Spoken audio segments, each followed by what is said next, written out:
ቃል የእግዚአብሔርን ቃል የሚያካፍለን ወንድማችን ዶክተር ናሆር ነው።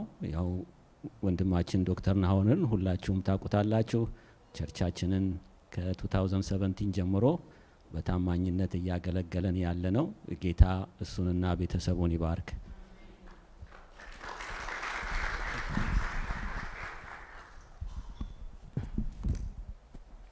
እንዴት ዋላችሁ? ዛሬ እንግዲህ የእናቶች ቀን ነው። ሊሊ በደንብ አድርጋ ነግራናለች። ግን መጽሐፍ ቅዱስ ውስጥ አንድ ሉሜኤል የሚባል ንጉስ ነበር አለ። በመጽሐፈ ምሳሌ ነው እና ይሄ ሉሜኤል የሚናገረው ጥበብ አስገራሚ ጥበብ ነው። ግን ምን ይላል? ይሄን ሁሉ ማን ነው ያስተማረችው? እናቱ ያስተማረችውን ጥበብ ነበር የሚናገረው። እንግዲህ ሊሊ ብላለች፣ አንዳንዶቻችሁ ለእናቶቻችሁ ወይም ለልጆቻችሁ እየረዳችሁ ካላችሁ ፖስት ካርድ ለመስራት ምናልባት የተናገረችውን ነገር ጠቅለል ላርገውና ልንገራችሁ። ማለት ሁለት ምሳሌ ልስጣችሁ። የእናት እቅፍ ከአቅፋ ከሄደች በኋላ ካንተ ጋር ብዙ ጊዜ ይቆያል። እናት ልጇን እጅ ለተወሰነ ጊዜ ትይዘዋለች፣ ልቡን ግን ለረጅም ጊዜ ትይዘዋለች። ፖስት ካርድ ካልጨረሳችሁ ፖስት ካርድ የሚገባ ነገር ነው እና እግዚአብሔር ይመስገን። ደህና ናችሁ ወይ? እንዴት ናችሁ? ዛሬ እንግዲህ በዚህ በመሃላችሁ የእግዚአብሔርን ቃል አብረን ስንካፈል በጣም ደስ ይለኛል። ስንዘምር ነበር የያሪኮ መዝሙር ደስ የሚለው እና ሰባተኛው ቀን የድል ቀን ነበር። አንደኛ፣ ሁለተኛ እስከ ስድስተኛ ቶሎ ብለን አለፍ ነው። አሁን የምንነጋገረው ትንሽ በአንደኛ እስከ ስድስተኛ ያለውን ቀን ትንሽ እንቆያለን። ምክንያቱም እዛ የምንማረው ነገር ብዙ ስላለ እና የምንማረው ዛሬ ከወንጌል ማርቆስ ነው። ወንጌል ማርቆስ ምዕራፍ 4 ከቁጥር 35 እስከ 41 ያለውን እናየዋለን። ደግመን ደግሞ ምዕራፍ 6 ከቁጥር 45 እስከ 52 ያለውን እናየዋለን። ከዛ በፊት ለአጭር ጸሎት ራሳችንን ዝቅ እናርግ። ጌታ አምላካችን ሆይ እናመሰግንሃለን። አንተ አምላካችን አባታችንም ነህ። ክብር ሁሉ ምስጋና ሁሉ ላንተ ይሁን። በቤትህ መጥተን በደጃፍ ስናሸበሽብ ስንዘምርልህ መብት ስለሆነልን እናመሰግንሃለን። እኔ እዚህ የቆምኩት ተቆጥሮልኝ ነው። ወንድሞቼ፣ እህቶቼ፣ አባቴ፣ እናቴ እዚህ ያሉት ተቆጥሮላቸው ነው። ስለተቆጠረልን እናመሰግንሃለን። የራሳችን ቢሆን አንችልም ነበር። ተቆጥሮልን ግን ባንተ ብርቱዎች ተብለን ብርቱ ሆነናልና እናመሰግንሃለን። አሁን ደግሞ ቃልህን ስንከፍተው ጌታ አምላኬ ሆይ መንፈስ ቅዱስ አብሮ እንዲያስተምረን፣ ለውስጣችንን ለልባችንን እንዲናገረን፣ መንፈስህ ከኛ መንፈስ ጋር አንድ ሆኖ መንፈሳችንን ወይክ እንዲያደርግ በዚህ ሰዓት ያንተን መገኘት እንለምናለን። የመንፈስ ቅዱስን መገኘት እንለምናለን። በጌታችን በኢየሱስ ክርስቶስ ስም አሜን።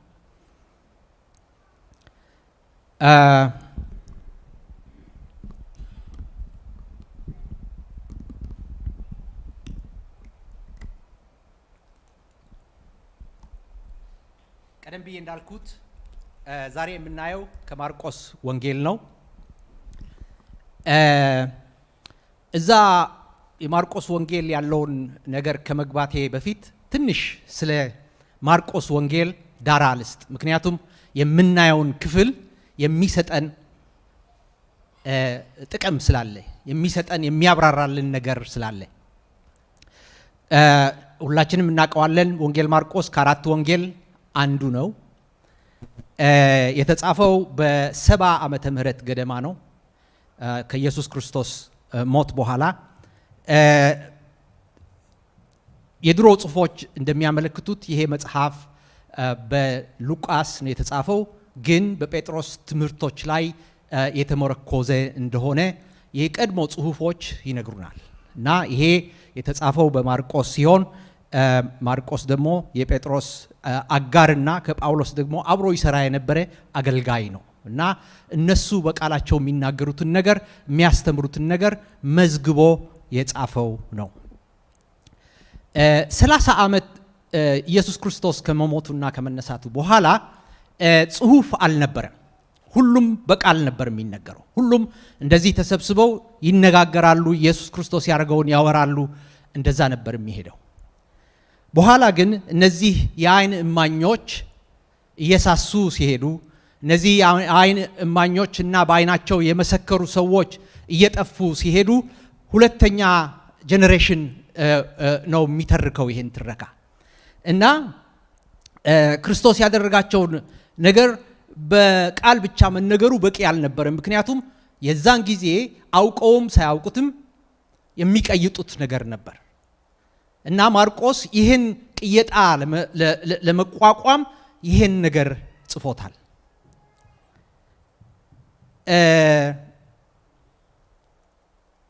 የነዚህ ሰዎች የአይን ምስክሮች የተዛባ ወይም የተሳሳተ ትምህርት ማስተማራቸው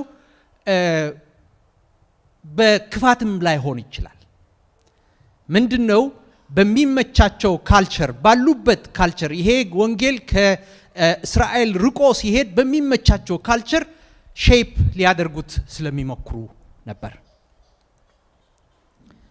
በዛን ጊዜ ማለት የአይን እማኞች በነበሩበት ጊዜ ስለ ኢየሱስ ክርስቶስ ውሸት መናገር አይቻልም። ስህተት የሆነ ነገር መናገር አይቻልም። ኢየሱስ ክርስቶስ አገልግሎቱን የሚሰራ የነበረው በአየር በመንፈስ ቅዱስ በመነጠቅ ነው ብለህ ማውራት አትችልም። ምክንያቱም አይደለም እንዴ ነበርና አይደለ እንዴ የሚሉ አሉ። ነገር ግን እንዳልኩት እየበዛ ሲሄድ የክርስቶስ ትምህርት ቅየጣ ተጀመረ። የራሳቸው ርዕዮተ ዓለምና ባህል እይታ እዛ ውስጥ እየቀላቀሉ የኢየሱስ ክርስቶስን ወንጌል መቀየጥ ጀመሩ። ዛሬም ድረስ የቤተ ክርስቲያን ችግር ይሄ ነው።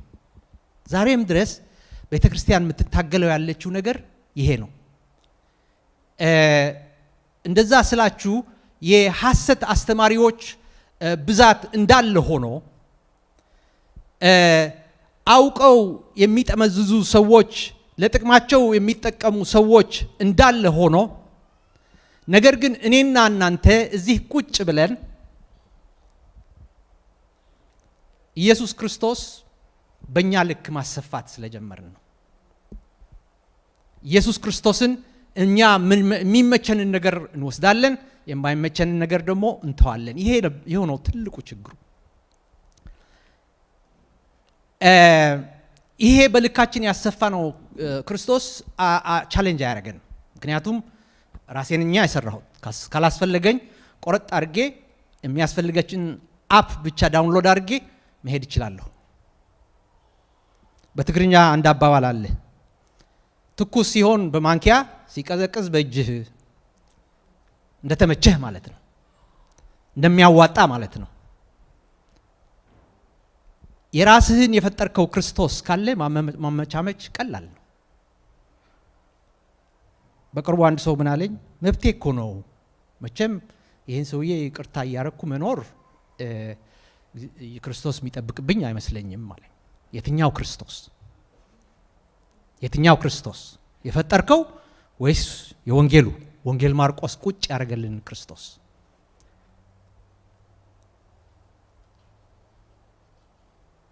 ማርቆስ የወንጌል ዓላማ እውነተኛውን ክርስቶስ እንድናውቀው ራሱ ክርስቶስን ቁጭ አድርጎ ነው ያስቀመጠው። ምን ማለት ነው እንደዚህ ስል ለአብራራ ትንሽ። ምክንያቱም የእግዚአብሔር ቃል ሁሉም ክርስቶስን ነው የሚናገረው። ነገር ግን ወንጌል ማርቆስ አጻጻፉ ልዩ ነው ከሌሎቹ ወንጌሎች። ለምሳሌ ወንጌል ማርቆስ 16 ምዕራፍ ብቻ ያለው መጽሐፍ ነው። ወንጌል ማቴዎስ 28 ይሄዳል። የሚጀምረው ደግሞ ከማን ነው? ገና ከአብርሃም ነው የሚጀምረው። ወንጌል ሉቃስ የኢየሱስ ክርስቶስ መወለድ ይናገራል። 24 ቻፕተር ይሄዳል። ዮሐንስ 21 ምዕራፎች አሉት። ዮሐንስ እንዳውም የሚጀምረው ከየት መሰላችሁ? ከፍጥረት በፊት ቃል ብሎ ነው የሚጀምረው። እሱ ቃል ነበር ይለዋል። በጣም የሚገርም ፈላስፋ ነው። የዮሐንስ ወንጌል በፍልስፍና ነው የተጻፈው። በዛን ጊዜ የነበሩት እስካሁንም የሚያታግለን ፍልስፍና የፈታ ሰው ነው። ትራንሰንደንት ነው ወይስ መለኮታዊ ነው ወይስ ስጋዊ? ትልቅ ክርክር ያሉ ርዕዮተ ዓለሞች የተከፋፈሉበት ነው። እሱ አንድ ላይ እነዚህን ጠቀልላቸውና ይሄም አይደለም ክርስቶስ ነው፣ ያ ቃል ያ መለኮታዊ ነገር ስጋ ሆነ ብሎ የዓለምን ፍልስፍና የፈታ ነው። የሚገርም ወንጌል ነው። ማርቆስ ግን እንደዚህ አይነት ሀተታ ውስጥ አይገባም፣ ቃላት አይፈጅም። ለዚህ ነው በ16 ቻፕተር የጨረሰው። ስለ ክርስቶስ ብቻ ያደረገውን ነገር ብቻ ነው የሚነግረን፣ ሀተታ አይነግረንም። እና ሲጀምር በምዕራፍ አንድ አጭር ኮመንታሪ ይሰጣል። እሱ ደግሞ ምን ይላል? ኢየሱስ ክርስቶስ የእግዚአብሔር ልጅ ወንጌል መጀመሪያ ነው ብሎ ቀጥታ ኢየሱስ እንዲህ አረገ ብሎ ከኢሳይያስ ጠቅሶ ነው የሚሄደው። ለኢየሱስ እንዲህ ነው፣ ኢየሱስ እንዲህ ማለቱ ነው ምናምን አይልም። ቀጥታ ኢየሱስ ያደረገውን ቁጭ ነው የሚያደርግልህ። እና ምን አለ? ይህ ኢየሱስ የተባለ ሰው ክርስቶስ ነው ይለናል። ክርስቶስ ማለት የተቀባ ንጉስ ነው ማለት ነው። እና ይሄ ክርስቶስ ምንድነው? ንጉስ ነው። ይሄ የተቀባው ንጉስ ደግሞ የእግዚአብሔር ልጅ ነው። ንግስናው ያገኘው ስልጣኑ ያገኘው ከየት ነው? ከእግዚአብሔር ነው። እና እንዲህ ብሎ ይጀምርና ሶስት ነገሮችን በመጽሐፉን በሙሉ ካነበብነው የሚያስረግጠን ነገሮች አሉ። እነዚህ ሶስት ነገሮች ምንድናቸው ብንል መጀመሪያ የንጉሱን ማንነት ነው የሚነግረን። ማን ነው እሱ ንፋሱ የሚታዘዝለት ብሎ ይጠይቃል መሃል ላይ ሀተታ ሳይሰጥ። ማን ነው እሱ ማዕበሉ የሚታዘዝለት? ማን ነው እሱ አጋንንት የሚታዘዙለት ብሎ ስለ ንጉሱ ማንነት ያስይዘናል። ሁለተኛ ደግሞ ንጉሱን የማግኛ መንገድ ያሳየናል። የንጉሱ ትምህርት ቤት የት እንደሆነ ይነግረናል። እሱ ደግሞ በምድረ በዳ፣ በበረሃ፣ በማዕበል ውስጥ ነው። ሶስተኛ ደግሞ የንጉሱን መንገድ ያሳየናል። ወዴት ነው የሚሄድ ያለው? ወደ መስቀል። የንጉሱ መንገድ መስቀል ነው። በኃይል ንጉስ ሊያረጉት ፈለጉ ይላል። ነገር ግን እሱ አይደለም የመጣው። እሱ የመጣው ለመስቀል ነው። እንግዲህ ዛሬ ሁሉንም አናያቸው። ምናልባት ከሁለተኛውን ክፍል የንጉሱ ማግኛ መንገድ የሚለውን ትንሽ ጠለቅ ብለን እናየዋለን። እሱም በጣም ሰፊ ነው። ምናልባት አንደኛውን ያለውን ከማርቆስ 4 ከ35 እስከ 41 ያለውን ካቨር ብናረገው ከቻልን ጊዜ ከፈቀደ እሱ ነው የምናረገው። ያኛው ምናልባት እግዚአብሔር በፈቀደ ጊዜ ፓርት 2 ብለን እንይዘዋለን። እና መጽሐፍ ቅዱስ ከያዛችሁ የወንጌል ማርቆስ ምዕራፍ 4 ከ35 እስከ 41 ያለውን አነባለሁ።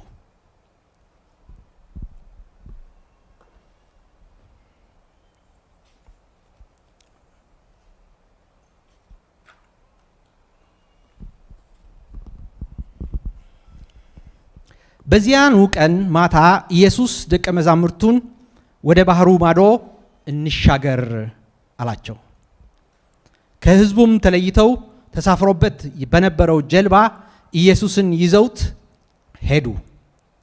ተሳፍሮበት በነበረው ጀልባ ኢየሱስን ይዘውት ሄዱ። ሌሎቹም ጀልባዎች አብረው ነበሩ። ብርቱ አውሎ ነፋስ ተነስቶ ውሃው በጀልባው እስኪሞላ ድረስ ማዕበሉ ጀልባውን ይመታ ነበር።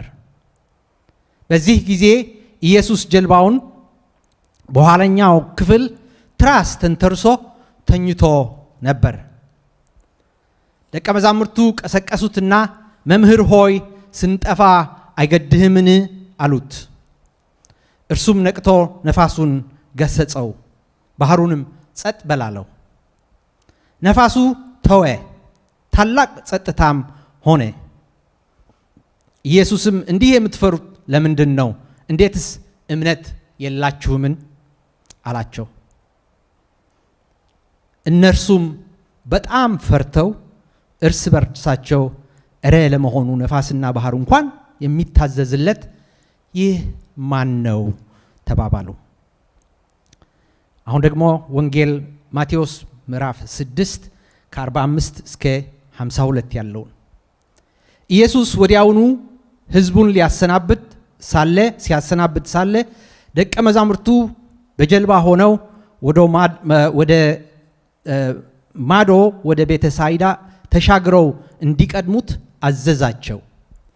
ከዚህ በኋላ ከእነርሱ ተለይቶ ለመጸለይ ወደ ተራራ ወጣ።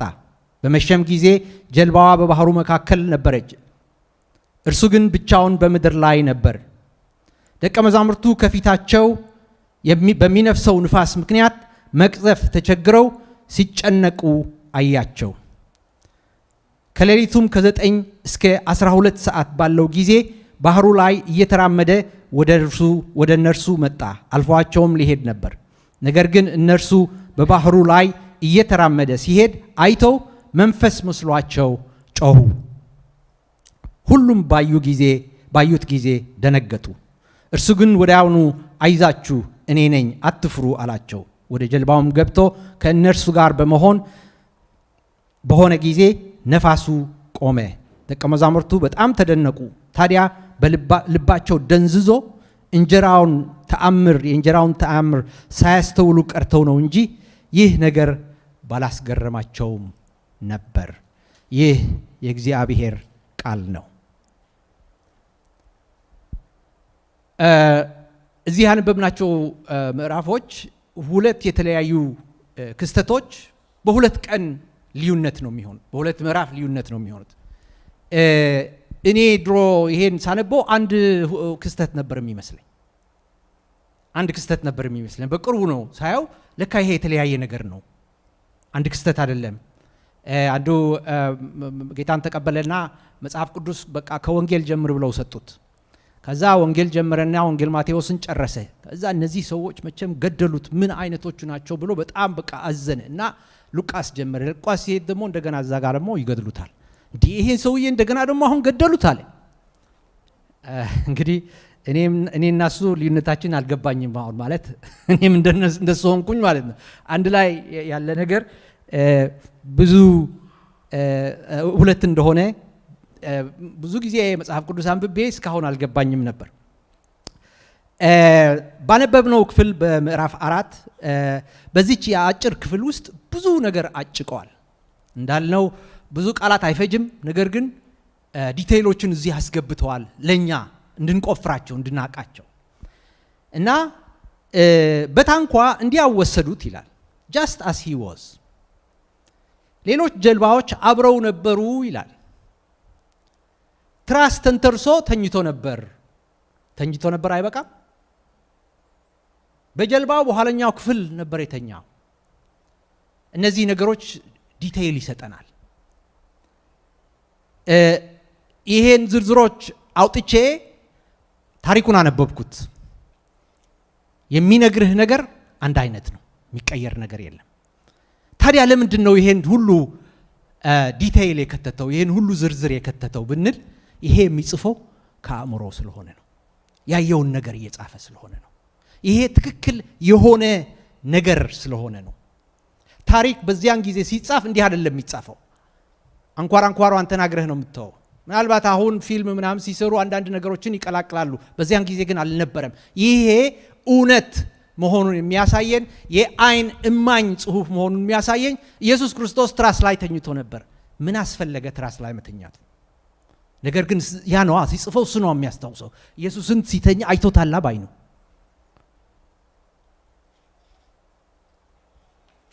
ይህ ትረካ ወይም አፈ ታሪክ አይደለም።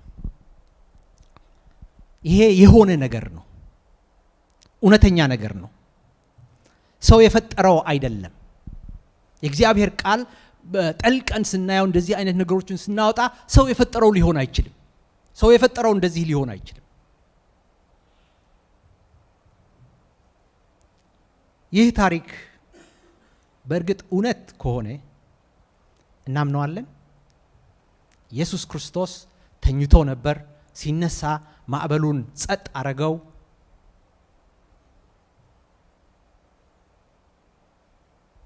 ይሄ ጥያቄ የቃል መልስ አይደለም የሚፈልገው፣ የኑሮ መልስ ነው የሚፈልገው። ይሄን ነገር ካመንክ ኢየሱስ ክርስቶስ የህይወታችን የሚመጡትን ማዕበሎች ጸጥ ማድረግ የሚችል ከሆነ ምላሻችን ምንድን ነው? ሁለት መንገድ የለውም። ይሄን ካመንክ ትኖራለህ፣ ካልኖርክ አላመንከው። አያችሁ፣ የሰው ልጅ ህይወት በአንድ ነገር መጠቃለል ይችላል። ሩጫ ጥሩን ነገር ለመያዝ፣ ሩጫ ከመጥፎ ነገር ለማምለጥ፣ ሩጫ። በዚህ ሂደት ላይ ሰው ላይ ተረማምዶ መሄድ ይቻላል። ምክንያቱም ማግኘት አለብና በራሳችን ነው። እግዚአብሔር አዳምና ሔዋን ድሮ በዛ በኤደን ሲመላለሱ አብሯቸው ነበር እና ይሄን ውሸት ግን ማመን የጀመሩት ያቺ ክፉንና ደጉን የምታሳውቅ ፍሬ ከበሉ በኋላ ነው። እኛ እናቃለን እግዚአብሔር አይደለም ያቅልን የሚልን ውሸት ሲያምኑ ያኔ ነው ይሄን ፍርሃት የተጀመረው፣ ይሄን ሩጫ የተጀመረው፣ ይሄን ራስህን መሸፈን የተጀመረው። ከነሱ ጋር እኮ ማታ አብሮ በዘፍጥረት 3 ይነግረናል። በምሽቱ አብሮ እዛ ኤደን ወክ ያደረጉ ነበር ይላል። እዛ እኮ አንበሳው እኮ ያጓራል። ድሮ ነው የጀመረው እኮ፣ ከውድቀት በኋላ እኮ አይደለም። ጅቡ እኮ ይጮሃል። እነሱ ግን የፍርሃት ኤሰንስ የላቸው። ምክንያቱም ጥሩን የሚያቅላቸው ከመጥፎ የሚጠብቃቸው እግዚአብሔር አለላቸው። ማወቅ የማያስፈልጋቸው። ማርቆስ ይህን ኢየሱስ የተባለ የተቀባ ንጉሥ ከመሸ ወደ ማዶ እንሻገር ይላችኋል። ወደ ማዶ እንሻገር። ማዕበል ሊነሳ ይችላል። ማዕበል ይነሳል። ነገር ግን በሰማያዊ በዛ በኤደን የነበረውን ፈቃድ በምድር ሊያስተገብር ኢየሱስ ክርስቶስ እዚህ አለ። ማዕበሉን ጸጥ ያደርጋል። ይህን እናምነዋለን ወይ? የተነሳው ማዕበል በጣም ድንገተኛና በጣም አስፈሪ መሆን አለበት። ምክንያቱም እነዚህ የተካኑ ሰዎች ጀልበኞች፣ ጀልባ ህይወታቸውን ሙሉ የቀዘፉ፣ ይሄ ነገር በጣም አስጨንቋቸዋል። ኢየሱስ ክርስቶስ ሲቀሰቅሱት ኢየሱስ አይ ቲንክ አሁን ብትነሳ ይሻላል፣ ትንሽ ልንጠፋ መሰለኝ፣ ከበድ እያለ ነውና እስቲ ተነስተ አንድ ነገር አድርግ አይደለም ያሉት። ልንጠፋ ነው አይደለም ያሉት። በመጽሐፍ ቅዱስ ላይ የሚጠቀምበት ለውጭ ላሉት ነው፣ እንደ ፈርዖን ላሉት ነው ልብ መደንደን የሚባሉት። እነዚህ ለኢነር ሰርክል ለደቀ መዛሙርቱ ልባቸው ደንድኖ ነበር ብሎ ይከሳቸዋል።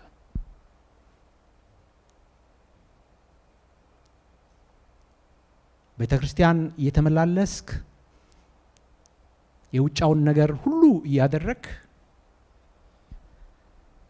መደንዘዝ ሊመጣ ይችላል። ልባችን ሊደነጅን ይችላል። እንደዚህ ስል እናንተን እያየሁ አይደለም፣ ልቤን እያየሁ ነው። የኔ ልብ ክራስት ሊሆን ይችላል፣ ሊደነድን ይችላል። እዚህ መጥቼ ተናገርኩ፣ አዎ። ሄጄ ጥሩ ነገር አረኩኝ፣ አዎ። ልቤ ግን ሊደነዘዝ ይችላል። ታዲያ ይህ ማዕበላት የሚታዘዙላት ጌታ ወደ ከባድ ማዕበል ይዞን ይሄዳል። ምህረተኛው ማዕበል እንበለው፣ ከዛ ከጠነከረው ልባችንን የሚሰባብር አፈርና ጭቃ ተለማምዶ የነበረው ስጋ እሳት ላይ ሲሄድ አይመቸውም፣ ነገር ግን የክብር ዕቃ ይወጣበታል። አያችሁ ማዕበል ብቻ ከሆነ ያለው እዛ ተስፋ የለንም። ማዕበል ይውጠናል። ማዕበል ብቻ ካለ ተስፋ የለንም። ጳውሎስ እንዳለው በልተን ጠጥተን እንሙት። ነገር ግን ደግሞ ማዕበሉ የሚታዘዝለት አለ፣ አትጠፋም።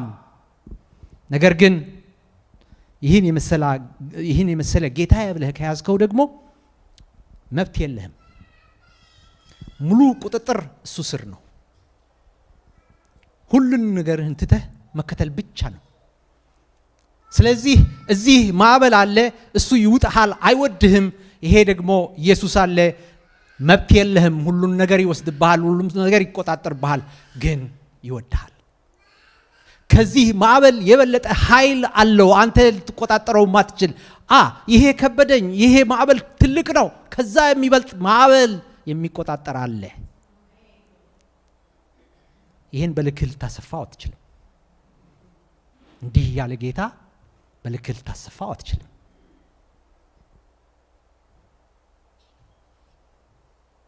ምን ይለናል እዛ? የሚገርመው ነገር፣ ሁለተኛ የሚገርመው ነገር ጸጥ አረገው። ልክ ጸጥ በል ሲለው ልክ ውሻህን አንተ ቁጭ በል እንደምትለው ነው።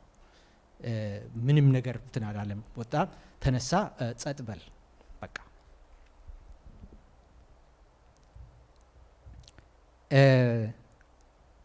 እና ደቀ መዛሙርቱ ይሄን ማዕበል በጣም አስፈርቷቸው ነበር። እዛ ላይ ግን የሚገርመው ነገር ምን ይለናል? ማዕበሉ ጸጥ ካለ በኋላ ደግሞ እጅግ በጣም ፈሩ ይላል። ማዕበሉ ጸጥ ካለ በኋላ የምስጋና መዝሙር ዘመሩ አይደለም ይለን፣ የምስጋና መስዋዕት ሰው አይደለም ይለን። በጣም ፈሩ። ሌላ አይነት ፍርሃት። ይሄ ሌላ አይነት ፍርሃት አለን ወይ? ይሄ የሚወደን ጌታ፣ ይሄ ኃይል ያለው ነገር ግን በዛ ኃይሉ መጠን ደግሞ የሚወደን ጌታ፣ እሱ ጌታችን ነው። እንዳልኩት ግን ችግሩ እኛ እሱን የምንመስልበት መንገድ የሚመርጠው እሱ ነው። ስለዚህ ወዴት ይዞን ይሄዳል? ወደ ማዕበል። እኛ ሴፍ የምንለው ማዕበል የማይወስድ መንገድ፣ እሳት የሌለበት መንገድ ከሆነ ኢየሱስ ክርስቶስ ሴፍ አይደለም። ነገር ግን ኃይሉንና ጉልበትን ያህል ደግሞ ይወድሃል፣ ይወድሻል። ያ ምድራዊውን ማዕበል የሚቆጣጠር ጌታ ከዛ የበለጠ ማዕበል ስለሚቆጣጠር የዚያን ያህል ይወድሃል። ይሄን በልባችን ነደዋል። ይሄ በልባችን የነደደ ያህል ጌታን እንታዘዘዋለን፣ በህይወት እንኖራለን። በብሉይ ኪዳን አንድ ተመሳሳይ ታሪክ አለ። የዮናስ ታሪክ ነው። የሁለቱ ታሪክ መመሳሰል በጣም የሚገርም ነው። እንዳውም የመጽሐፍ ቅዱስ አስተማሪዎች ሲናገሩ ምን ይላሉ? በቃ እሱን ቀድቶ ነው የጻፈው። ምክንያቱም እዛ የተጠቀሙ ቃላቶች ነው እዛ የሚጠቀምባቸው እና ሁለቱም መርከብ ውስጥ ናቸው፣ ዮናስም ኢየሱስም። ሁለቱም መርከቦች በማዕበል የተናወጡ ነው። ሁለቱም ተኝቸዋል። የት? መርከቡ ታች። በሁለቱም ጊዜ መርከበኞች ወደ ተኛው ሰው መጡና እየጠፋን ነው፣ አንድ ነገር አድርግ። ዮናስን አምላክህን ጸልይ አሉት። ለኢየሱስ ክርስቶስ ደግሞ የምታደርገውን አድርግ፣ እየጠፋን ነው፣ ጠፍተናል። በሁለቱም ማዕበሉ አስጨንቋቸው ነበር። ነገር ግን ማዕበሉ ጸጥ ካለ በኋላ በሁለቱም ኬዝ ፈሩ ይላል። ዮናስም የነበሩ ፈሩ። እንዳውም የእግዚአብሔርን ጌታ የዮናስን አምላክ አመሰገኑ ነው የሚለው፣ በቃ አመለኩ ነው የሚለው። ቆይ ግን ዮናስ ወደ ማዕበሉ ተጥሎ ነው ማዕበሉ ጸጥ ያለው። ኢየሱስ ክርስቶስ ግን ጸጥ በል ብሎ ነው ያደረገው። እና እዚህ ላይ ይለያያሉ። በእርግጥ ይለያያሉ። ኢየሱስ ክርስቶስ ምን አለ በማቴዎስ 12? ከዮናስ የሚበልጥ እዚህ አለ፣ እውነተኛ ዮናስ እኔ ነኝ። እና ምን አለ ዮናስ 3 ቀን አሳ ውስጥ እንዳደረገ የሰው ልጅ ደግሞ መቃብር ላይ 3 ቀንና 3 ሌሊት ይሆናል። እውነተኛ ዮናስ እኔ ነኝ። የሚሰጣችሁ ምልክት ሲጠይቁት ነው እንደዛ ያለው። የሚሰጣችሁ ምልክት ይሄ የዮናስ ምልክት ነው። ዮናስ ወደ ባህሩ ተጥሎ መርከበኞቹ ዳኑ። ነገር ግን አንድ ቀን ኢየሱስ ክርስቶስ ወደ ባህር ተጥሎ ስጋችንን ነፍሳችንን የሚያሰምጠውን ባህር ተጥሎ ሊያጠፋን የሚችለውን ማዕበል ጸጥ አደረገው። ስጋችንን የሚጎዳ ማዕበል ብቻ አይደለም ጸጥ ያደረገው፣ ነፍሳችንን የሚጎዳ ነፍሳችንን ይዞ የሚጠፋው ይሄ የኛ ማዕበል የኃጢአትና የኃጢአት ፍሬ ማዕበል ነው። እሱ እኛ ምንም ልናደርገው አንችልም። እሱ ካለ ተስፋ የለንም።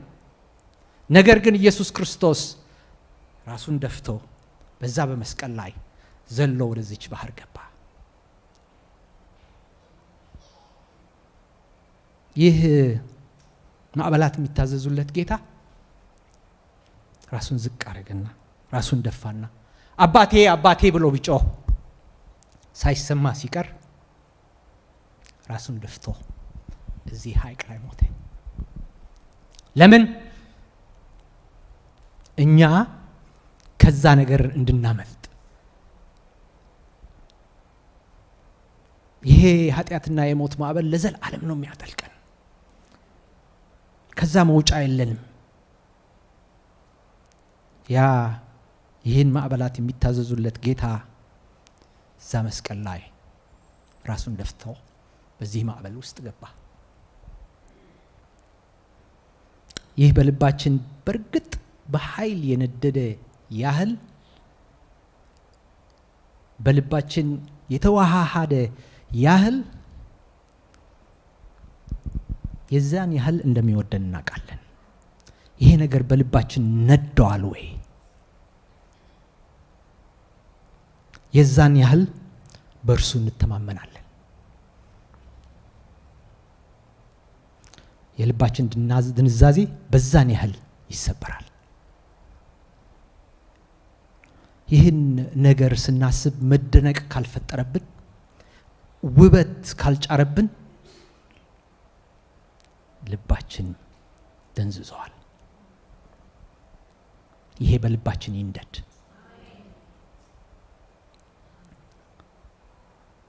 ማዕበሉን ጸጥ ካረገ በኋላ ደቀ መዛሙርቱን ዞር ብሎ እውነትም ይሄስ ትልቅ ማዕበል ነበር፣ ብትፈሩም አይፈረድባችሁም አላላቸው። እኛ ምናልባት አሁን ስናስበው ያ እኛ ራሳችን እዛ ብንከት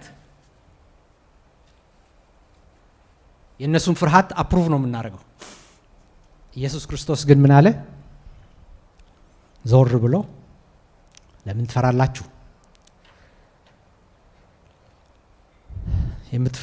እምነት የሌላችሁስ እንዴት ነው? ኢየሱስ እንሻገር ብሎ ይዞ ሲሄድ ማዕበል አለ። የመፍራት መብት ደግሞ የለህም። የመፍራት መብት ደግሞ የለህም። ምክንያቱም ብዙ ሰጥተዋል። በእንግሊዘኛው በአንድ ትርጉም ምን ይላል? እምነታችሁ የታለ አላቸው። እንግዲህ አንድ ሰው ጋር ሄጄ የታለ ስልህ የሰጠሁት ነገር ወይም የተሰጠው ነገር ስላለ ነው። ኢየሱስ ክርስቶስ ደቀ መዛሙርቱን ሲወስዳቸው በጣም ብዙ ነገር ነበር ያሳያቸው። 10,000 4,000 5,000 ሲበሉ አሳያቸው።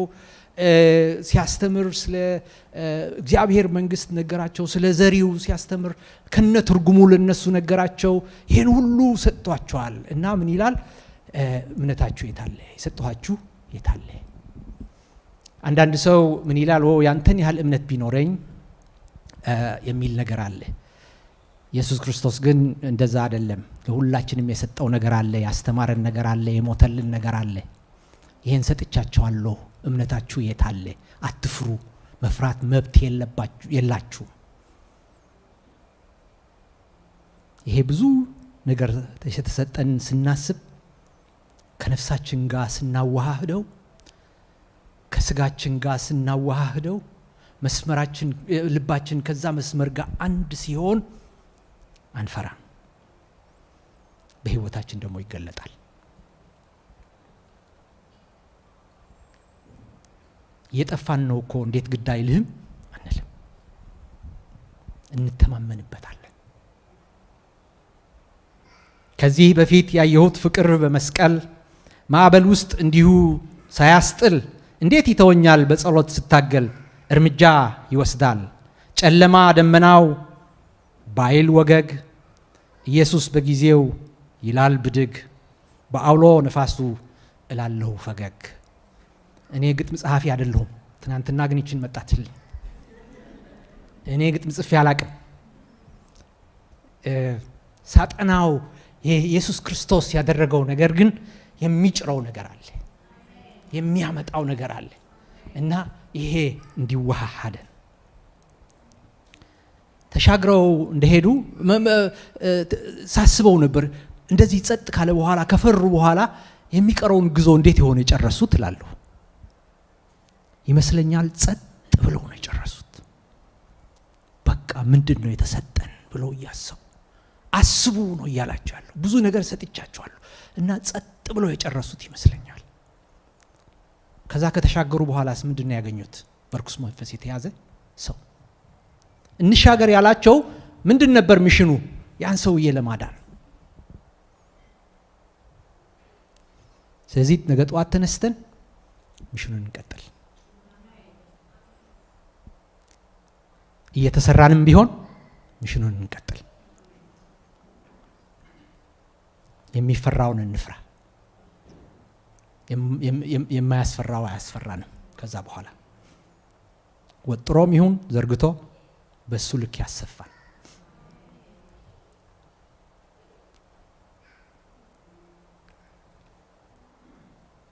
እርሱን እያመሰገንን እሱ ራሱ ይውረሰን።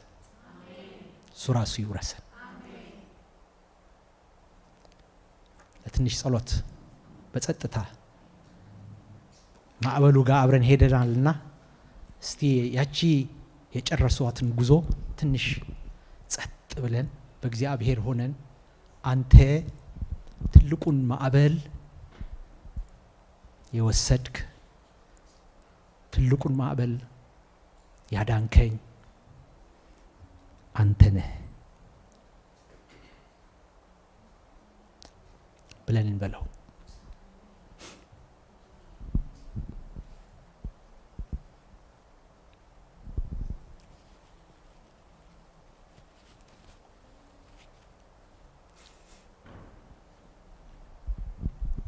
ልቤ ተወዶ ይወድብኛል አለች ዘማሪው። ልቤ ተምሮ ባንተ ይምርብኛል።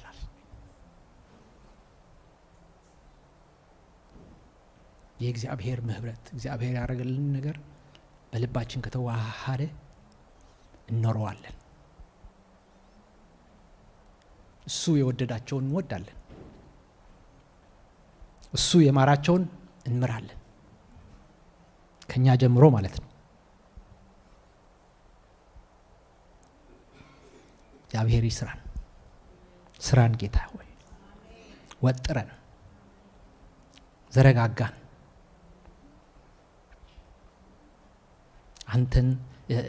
አንተን በእኛ ልክ ማሰፋት ሰውረን። የልባችንን ድንዛዜ ስበርልን።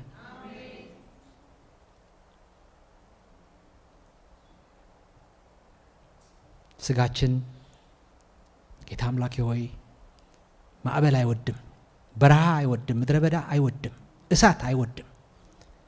ነገር ግን የክብር ዕቃ ማውጣት ወድሃልና ጌታ አምላኬ ሆይ አንተን ይዘን ስለምንሄድ እናመሰግናለን። ጌታ አምላኬ ሆይ ይህን ሁሉ ገለጽኩት ይመስለኛል፣ ይገባኛል፣ እኔ እንጃ። ጌታ አምላኬ ሆይ እርዳኝ። ይህን ነገር በአእምሮዬ በርን እንዲያደርግ፣ በልቤ በርን እንዲያደርግ፣ እንደዚሁም ለወንድሞቼና ለእህቶቼ እዚህ ላሉ ይህንኑ ጸልያለሁ። ክብር ሁሉ ምስጋና ሁሉ ላንተ ይሁን። እናመሰግናለን። አሜን።